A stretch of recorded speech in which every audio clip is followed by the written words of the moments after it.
Hey everyone.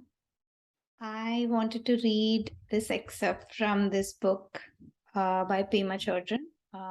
How We Live is How We Die. So, this is called What Goes Through the Bardos.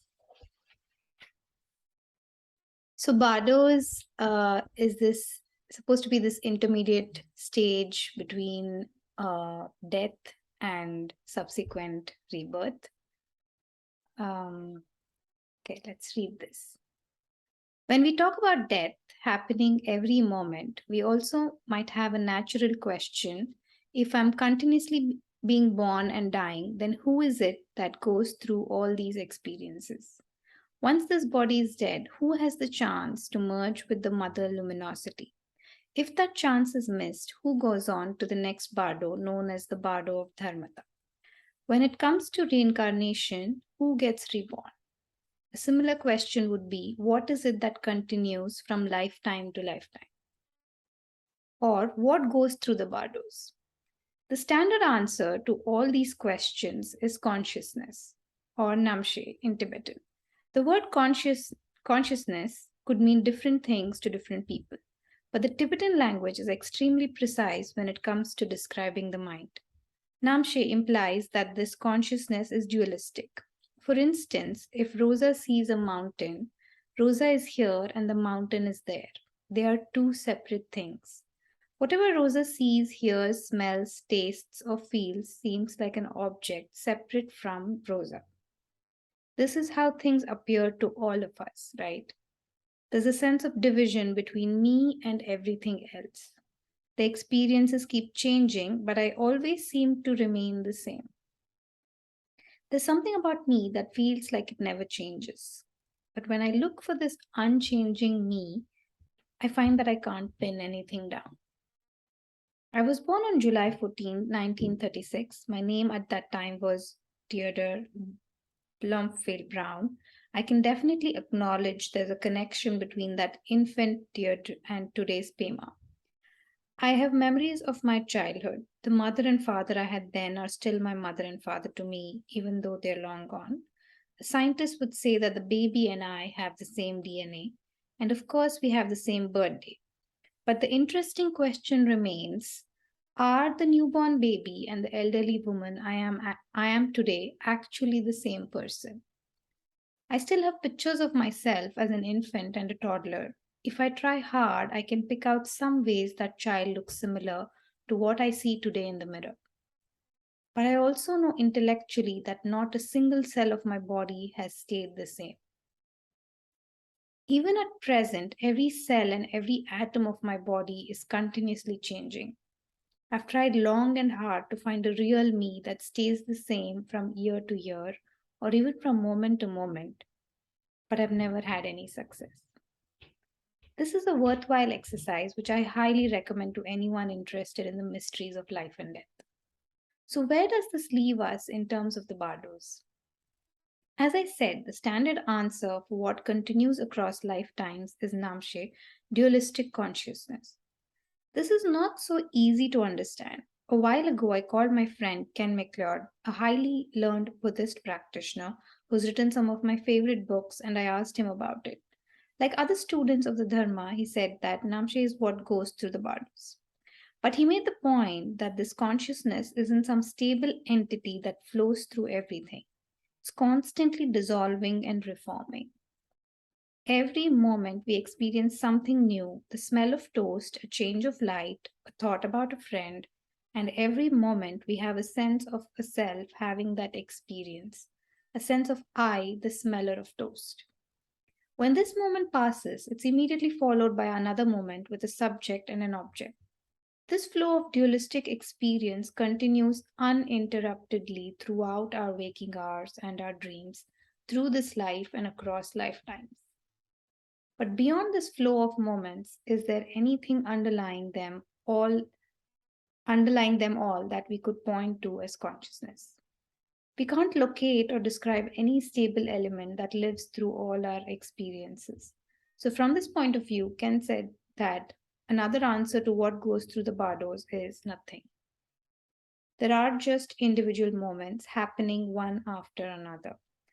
What we think of as consciousness is fluid, more like a verb than a noun. When Ken and I had this conversation, it gave me a better feeling for how I keep clinging to the self as something permanent when it's actually much more dynamic than that. It's not some fixed frozen thing. We can have this view of ourselves as frozen, and we can have frozen opinions of others as well, but that's just based on a misunderstanding. Why do we have this misunderstanding? Who can say? It's just how we've always seen things. The Buddhist term for it is co emergent ignorance, or as Anam Thupten calls it, co emergent unawareness. We all come into our life with this unawareness. And what are we unaware of? We are unaware that we are not a solid, permanent entity and that we are not separate from what we perceive. This is the big misunderstanding, the illusion of separateness. Here is how I've heard teachers talk about the origin of our unawareness. First, there is open space, fluid and dynamic. There is no sense of duality, no sense of me separate from everything else. Then, from that ground, everything becomes manifest. If properly understood, the open space and the manifestation are not two separate things. They are like the sun and its rays. This means that everything we're experiencing right now is a display of our own mind. Recognizing this union is called co emergent wisdom or co emergent awareness. Remaining caught in the illusion of separateness and solidity is the co emergent unawareness. And this, of course, is where you and I find ourselves. It's obvious that co emergent unawareness is our usual experience.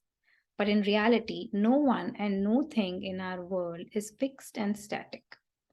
Consciousness is a process that constantly dissolves and reforms both now and in the Bardo. And every time it reforms, it's completely fresh and new, which means that we have an endless stream of opportunities to have a completely fresh, open take.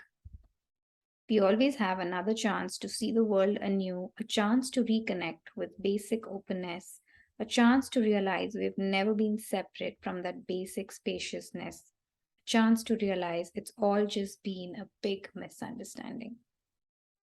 If you spend enough time pondering this, you might understand it with your rational mind. But then you may still ask yourself, why do I experience myself as separate? Why don't I experience each moment as fresh? Why do I feel so stuck? The reason you feel this way is that you, like everyone else, have been under the sway of co emergent unawareness for a very, very long time. Therefore, it takes a very, very long time to dismantle. Our misunderstanding of separateness goes deep. Even animals have an innate sense of being a separate entity.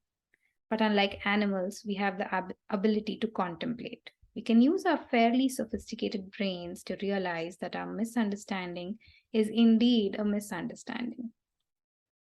That moment by moment, we have a chance, even if briefly, to merge with that basic ground again.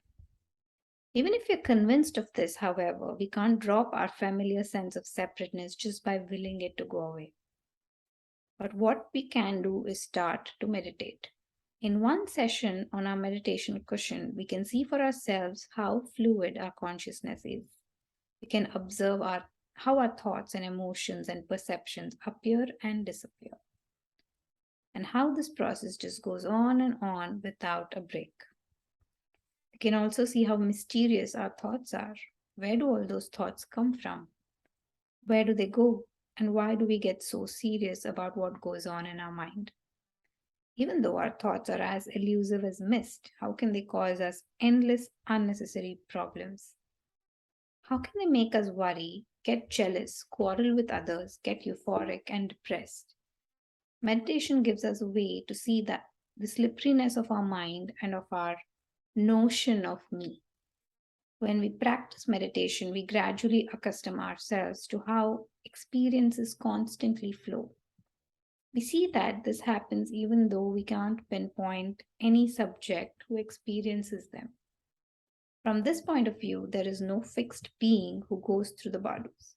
Another way of saying this is there's no continuous individual who experiences life and death. No one lives and no one dies. Life and death, beginnings and endings, gains and losses are like dreams or magical illusions. Thank you.